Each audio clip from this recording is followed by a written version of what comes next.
Marisol Merkel, gracias por este ratito. Bienvenida. Gracias a ustedes. Muy gentil. Bueno, muchas gracias, Cristian Caram. Muchas gracias. Gracias a vos. Como más a mano. Sergio Brevalla. Marisol, usted planteó la emergencia PYME en la provincia de Buenos Aires, vicepresidenta de la legislatura de la Cámara de Diputados de la provincia, dirigente del Partido Justicialista. ¿Qué significa o qué es lo que procura con el proyecto de ley? Bueno, la verdad que en primer lugar poner en eje de la situación de crisis que atraviesa la sociedad y en este caso el sector de las pymes, de las pequeñas y medianas y grandes empresas de toda la provincia de Buenos Aires, ya sea en el interior de la provincia donde yo vivo o en el conurbano bonaerense. Y hemos planteado desde el bloque esta necesidad, poniendo el eje en la crisis que hoy atraviesa principalmente a los trabajadores de este sector, ¿no? Entonces planteamos una emergencia en lo que tiene que ver con lo económico, lo productivo y por supuesto lo tarifario, que es un tema que ha modificado y ha perjudicado tanto en estos números que vos recién veía y te escuchaba atentamente. Y en el impacto de la cantidad de puestos de trabajo que se han perdido, ¿no? Estamos hablando de que en el 2018 se perdieron 191.300 puestos de trabajo en la República Argentina en lo que tiene que ver con la industria, con el comercio y con distintos rubros. ¿Y la emergencia qué permitiría?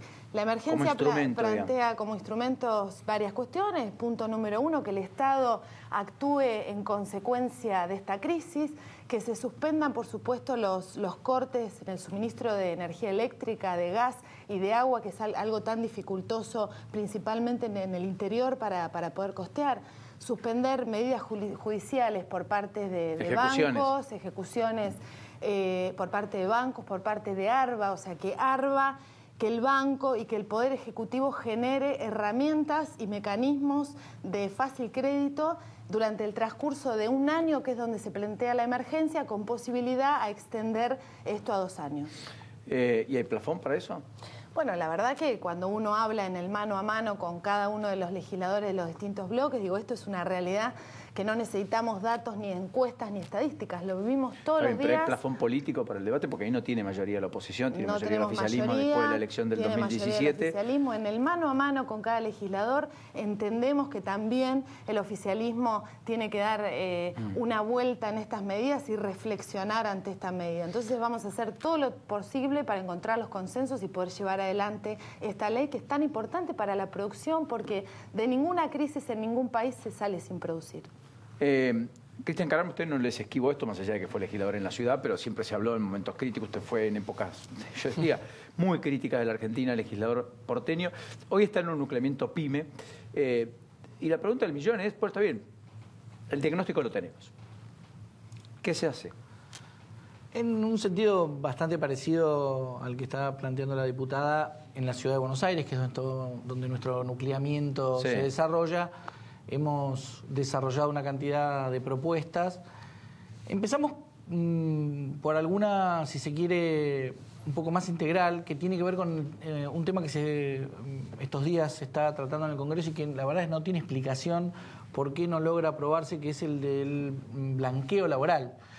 Bueno, faltó la CGT, sin ir más lejos. Bueno, que cuesta entender, porque inicialmente había estado a favor y su ausencia generó esta suspensión. Cuarto intermedio hasta el martes que viene. Cuesta entender por qué la CGT no podría estar de acuerdo en que un 35% de trabajadores informales, que en el sector PYME son muchos más, no terminen estando en la formalidad. Que además, en las pymes, no solo permitiría regularizar situaciones que existen, sino de gente que está trabajando en condiciones que no son las que corresponden, sino salarios y coberturas médicas. Nosotros tenemos una diferencia con la propuesta que se está discutiendo. Nosotros planteamos que el periodo en el que se tiene, porque además esto implica en un periodo corto de tiempo bajar el costo laboral. Por supuesto no desde el punto de vista de bajar el salario, que es todo lo contrario de lo que hay que hacer, lo sino que los estados el impuesto laboral. Está bien, pero eso es un aspecto muy importante, muy relevante, no hay duda. De todas maneras el empresario le va a decir, sí, está bien, pero yo necesito vender para poder tener un empleado, necesito producir y poder hacerlo para poder pagar el salario. Por eso, hay una batería de medidas. Hay que simplificar los impuestos. Nosotros estamos planteando una cosa parecida a la que existe en la provincia de Córdoba, que es una suerte de monotributo PYME. Pensemos que del 95% de las empresas del país que son pymes, el casi 75-80 son microempresas, es decir, menos de 5 empleados. A veces son una familia, digamos. Sí, que facturan no más de 10 millones de pesos por año. Y a veces tienen que construir un balance, una presentación, un estudio contable, un 931, como se llama, que es la presentación de los empleados, como si fuera una empresa de 200 empleados. Al mismo tiempo que pagar impuestos nacionales, provinciales y municipales en algún lugar. Se plantea una suerte de monotributo, digamos, pyme, que permita unificar esa situación y ahorrarse también un costo desde ese lugar. Por supuesto, habría que ir a fondo, digamos, cómo llegamos a esta situación. No es el punto, porque es propositivo. La verdad es que nosotros tenemos una actitud de que no queremos estar llorando, digamos. Primero, no queremos estar llorando reclamándole al Estado subsidios, exenciones, sí, suspensiones de ejecuciones, porque hay un ahogo, digamos, que requiere, sin duda, un parate en este momento, pero la nuestra es una lógica propositiva que intenta, además, transformar estas y otras propuestas en políticas de Estado. Por supuesto, hay que atender la urgencia del momento, pero que hay que acordar los distintos sectores, porque esto tiene que atravesar esta etapa del año electoral y seguir en el próximo gobierno. A ver, vaya ahí, ¿cómo le ponemos el cascabel al gato? Porque la verdad que acá la idea es, bueno, generar, por lo menos que del otro lado digan, bueno, podemos ir por acá, por allá. Yo te pido, Nacho, que donde tengas novedades de eso, nos la cuentes, a propósito de lo que en la pausa deslizaste, de lo que está pasando a esta hora en el Congreso, donde entiendo Marcos Peña acaba de retirarse, de dar el informe de gestión en la Cámara de Diputados, después de algunas polémicas que en un ratito vamos a compartir con la oposición, pero Nacho está chequeando una noticia de alto impacto político,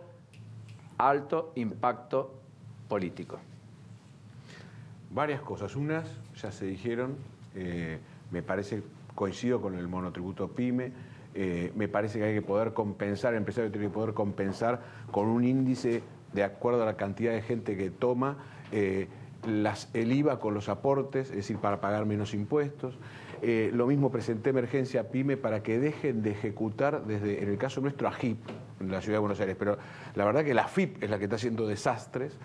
Si parasen eso, porque en 72 horas que vos te atrasás en un impuesto, antes de que salta la ficha en la FIP y antes de que termine el mes, tenés embargadas las cuentas, no podés laburar. Es algo que decía Cristóbal López, que dio 8.000 palos y nadie vio nada, con Lázaro Báez, qué sé yo. Claro, y eso sigue. O algunos otros. O siguieron, digamos, en su tiempo. Hay mucho para hacer en este sentido. Hay una diferencia enorme con el gobierno, que es que no cree en el mercado interno.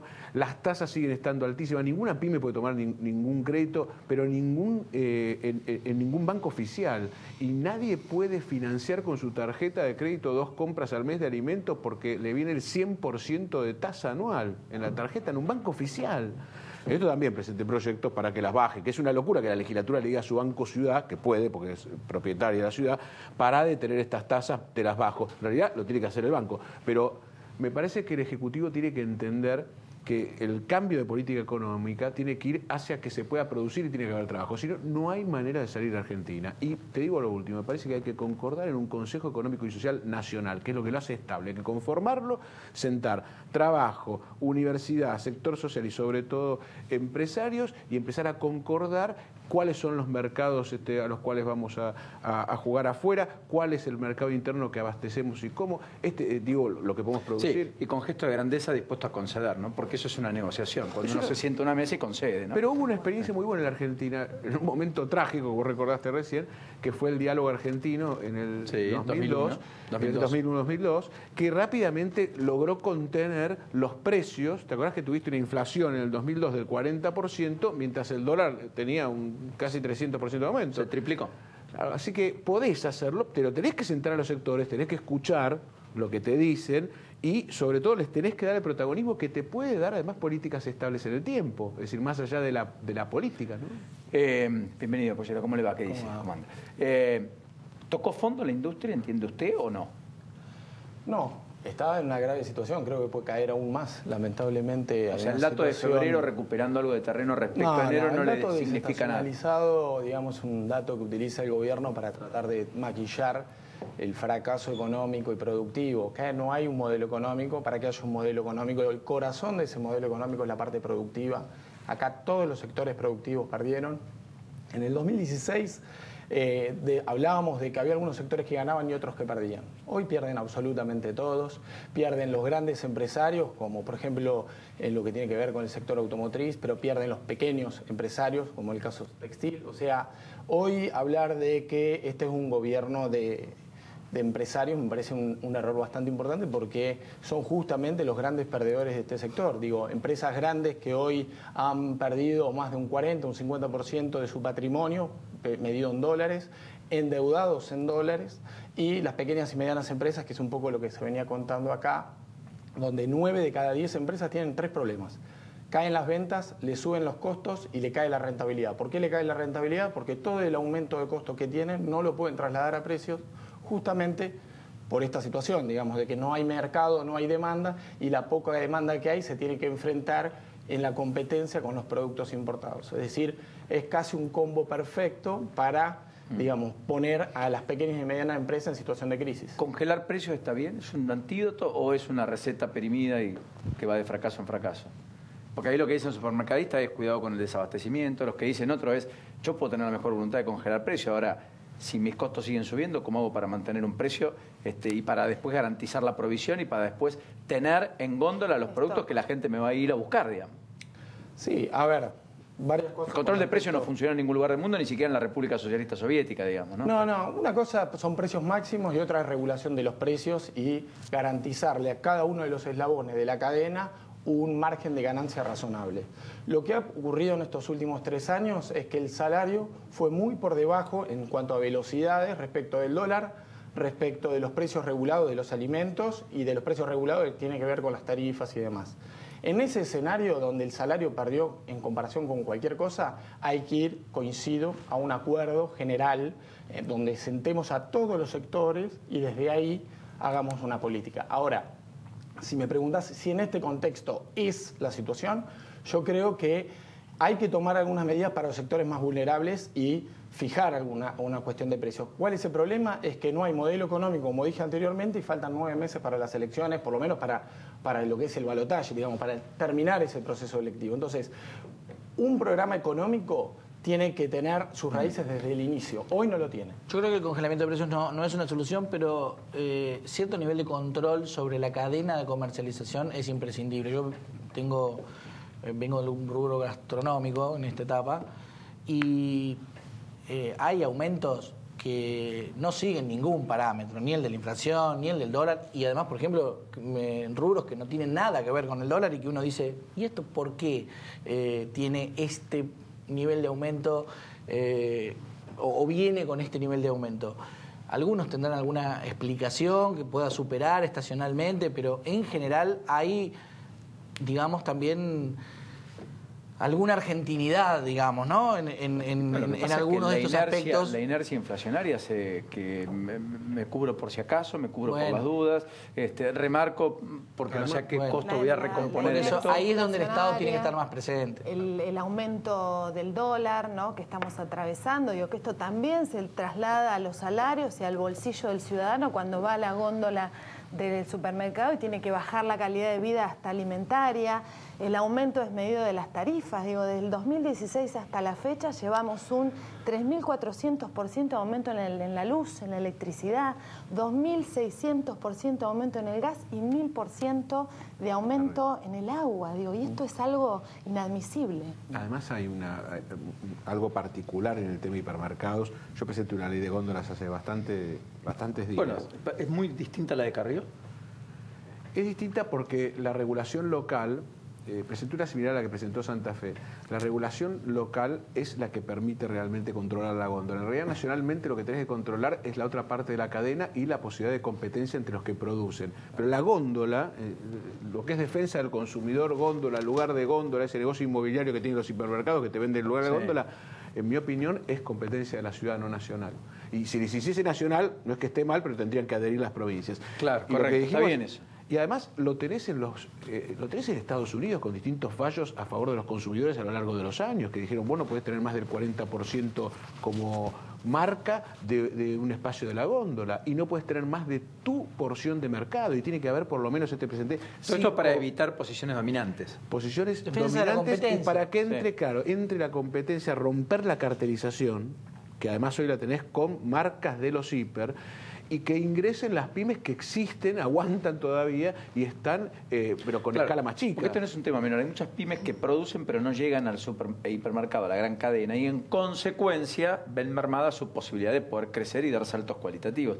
Yo recuerdo el caso de Tregar, la gente de Tregar, que en muchos super no podía entrar y ahora entró finalmente y se terminó con sorpresa. Le costó una batalla campal porque, claro, la competencia obturaba que ingrese y de hecho tiene un precio más bajo, digamos. Del mismo modo que por exportar, la posibilidad de exportar de las pymes. Una comparación sencilla. Pymes en España exportan el 51% de las pymes de España. En la Argentina, el 8%. El otro día lo decía, Esa sola comparación. Lo decía Gustavo Segré. Y si uno desagrega ese dato, 26 empresas exportan el 70%. Claro, concentrado. Con lo cual, digamos, tenemos... Solo Esto en el caso de Brasil, digamos, ¿no? En el caso del comercio bilateral con Brasil, pero que es bastante gráfico a nivel global. ¿Para qué se puede hacer desde la legislatura? Porque también ahí hay un tema, ¿no? Se siente un poco inerte, supongo, ¿no?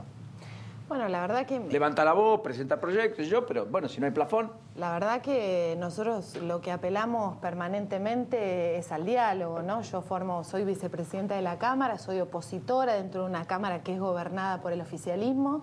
Claramente apelamos a sesionar esporádicamente, porque si nosotros no sesionamos y si no le damos tratamiento a las leyes que no dejan de ser propuestas permanentes para el beneficio de la gente, no tenemos buenos frutos, ¿no? Entonces ahí ya tenemos una cuestión compleja que muchas veces pasa por el no funcionamiento de las comisiones o la no sesión, que esto no pasa en Nación. Digo, en Nación tienen sesiones más seguido y en la provincia de Buenos Aires, y justamente Este año no tuvieron ninguna. Sí, eso iba a decir. Tuvimos una. No, pero la Nación también cada tanto. Bueno, de hecho, tampoco hubo sesiones Entonces, ordinarias. En la digo, ciudad lo sí, primero, generalmente no, estamos la ciudad sí. raros. Lo primero en que nos tenemos que poner de acuerdo, digo, al margen y además de encontrar consensos, principalmente con coherencia, que es lo que necesita la política hoy y que es lo que la gente nos pide todos los días en la calle cuando caminamos el interior bonaerense, el conurbano y Capital Federal, es coherencia política. Para tener coherencia política y encontrar consensos y generar leyes, tenemos que sentarnos a concretar y el gobierno nos tiene que escuchar. ¿Y la referencia del peronismo suya cuál es? Bueno, la verdad que mi referencia es el Partido Justicialista. Yo siempre destaco... ¿Y en ese contexto su candidato o candidata quién es? Nosotros apelamos a que en la provincia de Buenos Aires expresamos que el próximo candidato a gobernador tiene que ser un intendente, José ¿no? Insaurralde. Podría ser. ¿Y a nivel estamos presidencial? Y la verdad que Cristina es la dirigente con mayor peso político, que genera mayores consensos en la sociedad, pero también tenemos que entender que Cristina tiene que tomar una decisión que no sabemos cuándo va a ser y decidir cuál es el camino que quiere tomar en este proceso que viene. ¿Y no teme que si estamos donde estamos en parte también es por el pasado? Seguramente en el pasado se han hecho cosas mal, seguramente por algo se perdieron las elecciones, pero yo creo que este proceso de culpa y de análisis profundo de todo lo que ocurrió lo hemos hecho, lo seguimos haciendo, pero es evidente que este camino económico y político no conduce a buen puerto simplemente porque la gente está en crisis, porque en el interior, y hablo mucho del interior, vos sos del interior, Paulino, y podés entender esta cuestión. En esta última etapa, en estos últimos meses, la crisis y la desesperación y la angustia de la gente se ha profundizado y lo que tenemos todos los días son pedidos concretos de trabajo. Y los intendentes del peronismo hoy están al frente de esta situación en el interior y en el conurbano, plantando desde el Estado municipal políticas públicas y herramientas que ayudan a la ciudadanía en su conjunto. ¿Cómo sintetizan en Varela todo esto? Porque usted convive con también más con pedidos. un Estado presente, con un Estado cerca de los vecinos, de las vecinas, con políticas productivas fundamentalmente, que traten de al menos Pero de tienen atenuar... margen fiscal, tienen... No, a ver, digamos, hay una situación general que es, los municipios son los primeros perjudicados en una crisis porque las pequeñas y medianas empresas, donde el primer canal que dejan de pagar son la tasa de seguridad e higiene. Y el último eslabón en recuperarse de la crisis son justamente los municipios. Entonces, en ese escenario donde los municipios están, digamos, más perjudicados que el gobierno provincial o que inclusive el gobierno nacional, tienen que llevar adelante un conjunto de baterías para tratar de atenuar. El primer problema que tenemos con la inflación, lo dijo también en esta mesa nuestro intendente Andrés Watson, fue, bueno, los vecinos se están alejando desde su salario a los precios de los alimentos. Bueno, ahí pusimos un mercado activo que funciona con los principales productos de la canasta básica a un costo menor que... itinerante, digamos. Sí, una feria itinerante que está presente en los barrios más populosos durante 5 días de los 7 días que tiene la semana, pero también una bolsa de empleo que hoy tiene 11.000 currículums. Nosotros salimos y lanzamos un portal de empleo y en poco tiempo tenemos 11.000 currículums de personas que están o queriendo cambiar su trabajo o bien sin un puesto de trabajo fijo. ¿Las ferias itinerantes en la ciudad dan resultado, no? Porque las veo en distintos lugares. Están las ferias orgánicas, una cosa diferente, es una cuestión, en todo caso, de propagación de una manera de comer en la Argentina y de consumo, pero están las otras también. El gobierno de la ciudad ha sido bastante activo tomando nota de todo esto y también las ha replicado. Y esto no tiene mucha ideología, no de derecha e izquierda. De hecho, en Montevideo son tradicionales, pero... Te iba a decir, en realidad en la ciudad de Buenos Aires existieron, las desarmó las fue desarmando a partir de Grosso y se convirtieron en itinerantes, eran fijas. Nosotros estamos tratando de que sean fijas. Otra vez, sí, que vuelvan a un espacio determinado. Son una oportunidad para las pymes. Y ahí un tema que me parece importante en esto que vos decías, cómo se hace para aprobar las leyes. Necesitamos que la gente, las pymes, la gente común, busque las leyes que les sirven y esa es la manera de corregir las mayorías del gobierno para aprobar, sea de proyecto mío o de otro, no importa, pero que vayan y busquen los proyectos que realmente corrigen o mejoran la situación económica y hagan movida, porque ese es un año en el cual el PRO está, en mi opinión, bastante acorralado por los errores que ha cometido y una manera de entenderlo cuando la población sale a la calle, opina y dice quiero que esto se apruebe, sea de quien sea, ¿no? Me parece que eso es central. Pero la gente en la calle también tiene límites, ¿no? Porque... Bueno, en la calle es una manera de decir, la calle es ir a la legislatura, es mandar mails, es movilizarse estar también. Activo, tener una democracia más participativa, una ciudadanía más comprometida, digamos. Claro, y encontrás en las legislaturas, en la ciudad de Buenos Aires encontrás míos y de otros, te insisto, proyectos que por ahí reflejan lo que estoy diciendo. Yo hay una cosa que no coincido con lo que él decía. Hay dos grandes ganadores, me parece, en esta etapa que continúan ganadores, que son bancos y energéticas. Esas son ganadores grosos, digamos, ganadores de ganancias permanentes desde que asumió Macri. Los bancos venían ganando desde Cristina, ¿no? Ya lo decía. Eso no pierden nunca. Nunca. Acuérdense, no, los bancos no pierden nunca. Nunca. Nunca. Pero no dejan de ganar fortuna y crecen y siempre mejoran su performance. Y esto te da también un desbalance económico en la Argentina, ¿no? Dos preguntas finales. ¿Usted es radical o no? Yo militaba en el radicalismo. Militaba. ¿Ya Sí, está? no milito más. Claudicó. ¿La boina la dejó? No claudiqué. No es una expresión que me guste. Militaba en el radicalismo, me siento sociológicamente radical. No soy más un dirigente radical. Y entonces tiene me siento dirigente sectorial ¿Tiene con una referente representación presidencial? Tengo claridad de que no quiero volver al pasado. Eso seguro. Y entonces... Tengo claro que no. Y no tiene claro que sí. Eso no. No tengo claro que sí. Tengo claro que la expresidenta no. Gracias a los cuatro por este ratito. No sé qué se cayó, pero... El micrófono... Ah, pero suyo, no, quédese tranquila que el micrófono no lo tiene, se cayó. Fue muy contundente la expresidenta no. No, claro, dijo, rompió algo, ¿qué pasó? Alguien... Perdón que le ponga un poco de humor, pero es bastante pesado toda la actualidad y los temas. Les agradezco. Y me parece que en la Argentina, no sé cómo vamos a hacer, desconozco el motivo, desconozco la forma, pero hay que establecer un puente, un salvoconducto, buscar una sinergia y en lo distinto construir en lo diverso una síntesis superadora, porque de lo contrario es... Yo diría, ¿saben que traigo gente entrevisto de distintos partidos? Entonces, si hago una nota con alguien, soy B. Si hago una nota con C, en definitiva yo no interrogo, no juzgo, preguntamos, lo hacemos con los chicos. Es impresionante cómo el fanatismo nos ha ganado. El fanatismo para la discusión es muy linda, pero no para obturar el otro, digamos, ¿no? Es increíble. Bueno, ojalá que lo logremos, qué sé yo. Gracias a los cuatro gracias por por este ratito y invitarme. hasta la próxima. Gracias. Muy gentil. Muchas gracias. Bueno, la próxima sesión no sabe cuándo es todavía, ¿no? Quedan pliegos de jueces para aprobar o no. No voten ninguno como Gallardo. Dice que no hay plafón todavía, porque no daba el micrófono, perdón, y que todavía no tiene fecha para los pliegos de los jueces. Traduzco. Gracias.